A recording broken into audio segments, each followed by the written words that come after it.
back, Knights fans. Thanks for tuning in for another edition of the Knights Baseball Roundup presented by FDUKnights.com. I'm Gavin Neville.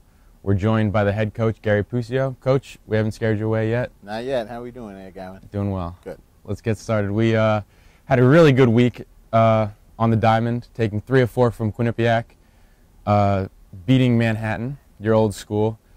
It was the first 3-game winning streak of the season, won 4 of 5. So is this maybe the most memorable week that you've had, most memorable 5-game stretch in your short time here? I would guess so. Last year we won 4 in a row at one time late in the season. But, you know, last week I talked about that this series with Quinnipiac was going to tell us whether we're starting to go up that learning curve. And I think we showed that we are starting to go up it. So, well, in the sense that it might be the sign of when we start to turn it around. But obviously we won't know that till we continue playing. So in the first 2 games against Quinnipiac, it was Friday, it was a doubleheader, you guys split.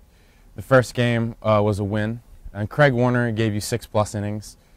Kyle Weeks had another good game for you guys. So how much of a mental edge does it give you that you know that you're going to face them 4 times in 2 days and you get that first one out of the way and get the win? There's nothing like winning the first game of a series, because once you win that first game of the series, it alleviates immediately your fear of being swept. Big difference when you play 4-game series and going 0-4 and going 1-3. So even if you don't win another game, you know you've survived that weekend. You've kept yourself alive. You've kept yourself in contention. And, of course, it gives you a great opportunity to continue to win, which when we got Michael Eisen throwing that last game all the time, any win we get before that gives me a great feeling that we're going to come out of here with at least a split. In the second game, Quinnipiac got the win, but you guys were really able to bounce back on Saturday, swept Quinnipiac. In the first game, it was a win. Your bullpen really stepped up.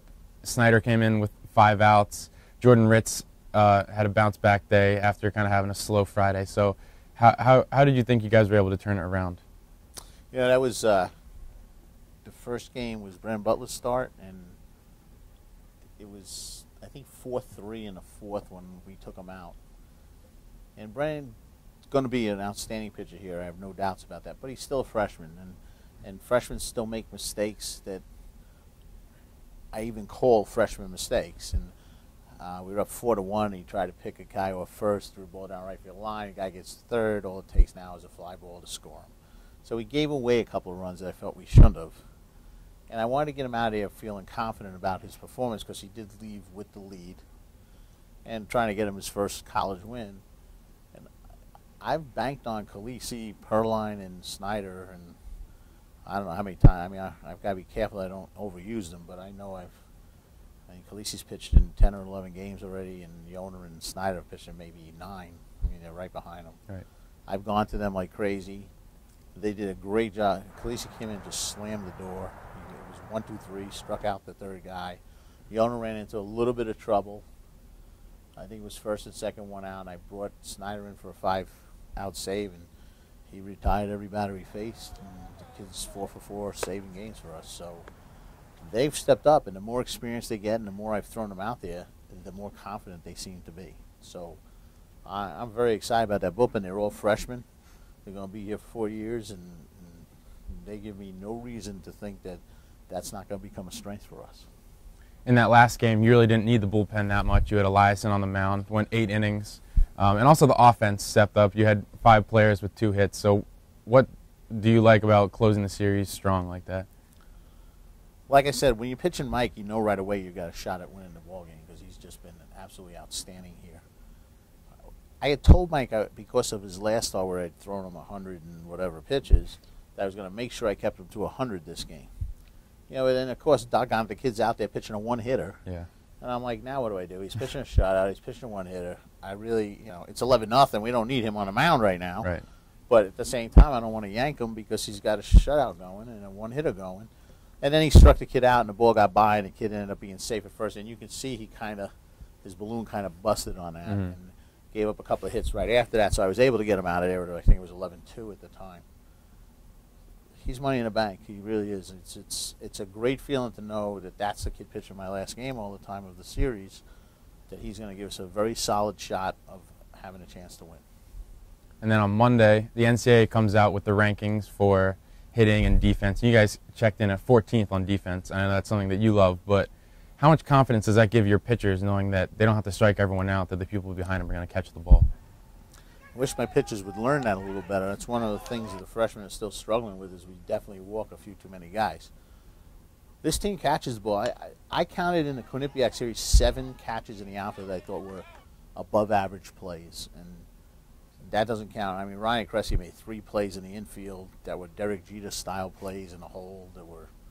He was incredible. And yeah, I mean, you know, the part that's really funny is you look and we're 14th, and right behind us was South Carolina, who's the national champions. My challenge to the team at the start of the year was, I said, the way we're going to improve our program is we're going to play better defense. I want you to be top 50 in the nation. Well, right now they're a heck of a lot better than top 50, and the sad part is most of our errors have been come on pickoff plays by the pitchers. Mm-hmm. The past 3-4 games, I think we've had 3, and no errors made by the defense. So they're really starting to click on defense, and they're showing that it's not a fluke. They are consistently making good plays every game, and you're seeing them.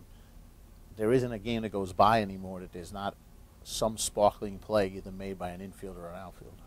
One of your outfielders, your young outfielders, who's been playing well recently is Riley Moonan. He was named NEC Rookie of the Week. He hit .416. He was on base a lot. He brings a lot of energy to the club. Can you talk about how he's developed and what he's really brought to the table this year?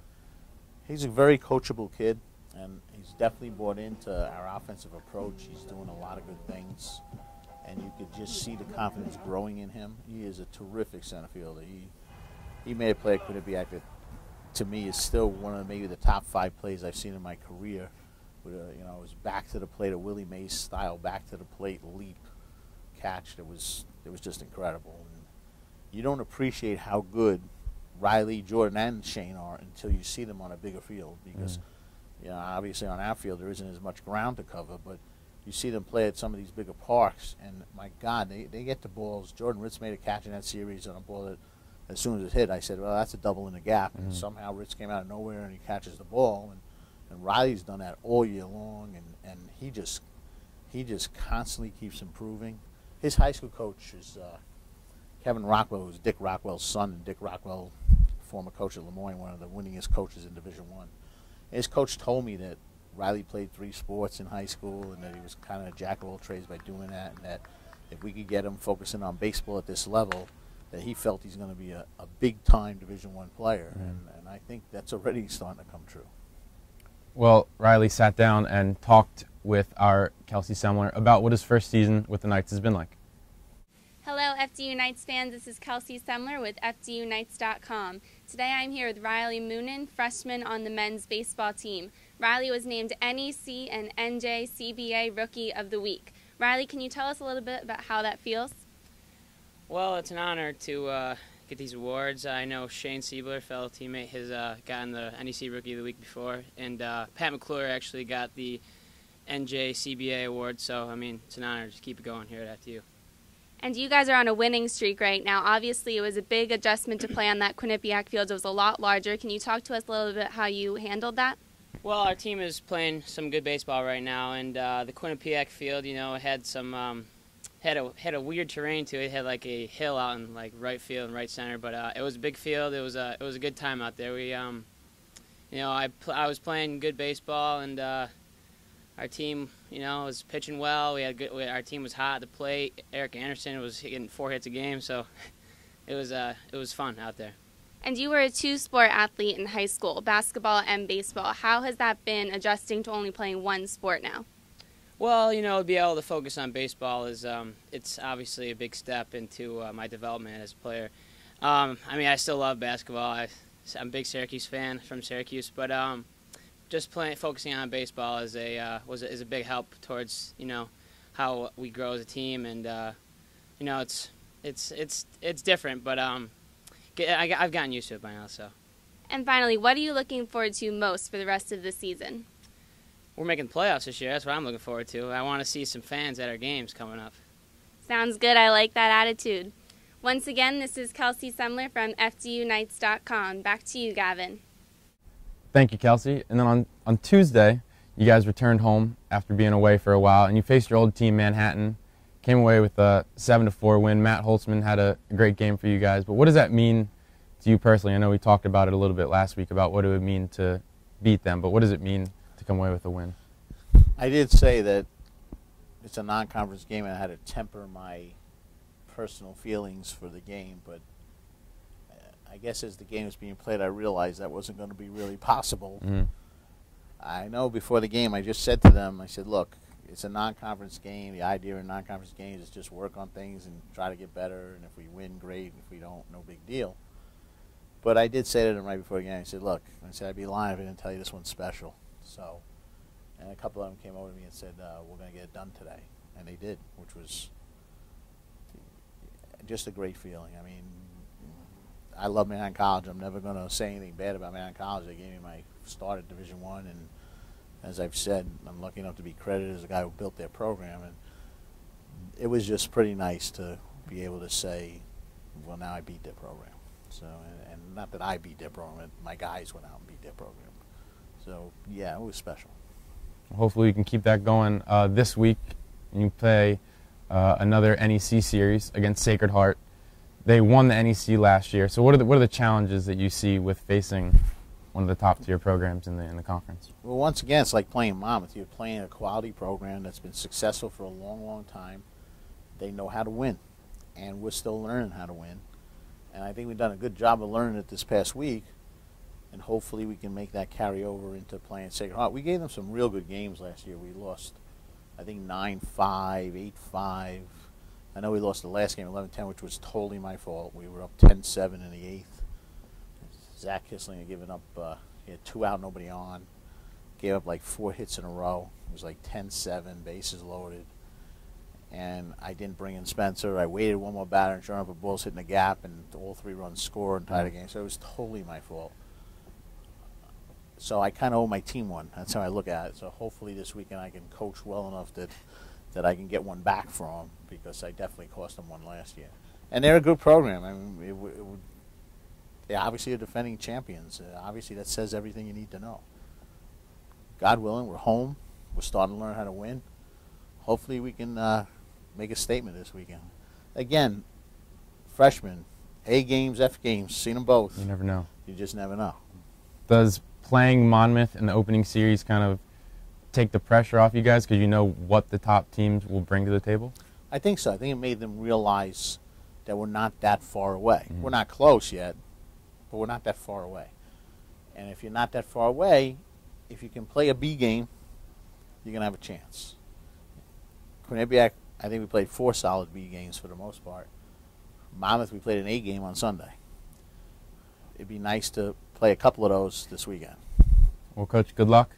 Thank you. And we hope to come back with a few more wins this weekend. And Knights fans, I hope you tune in next time for the next episode of the Knights Baseball Roundup. Thank you.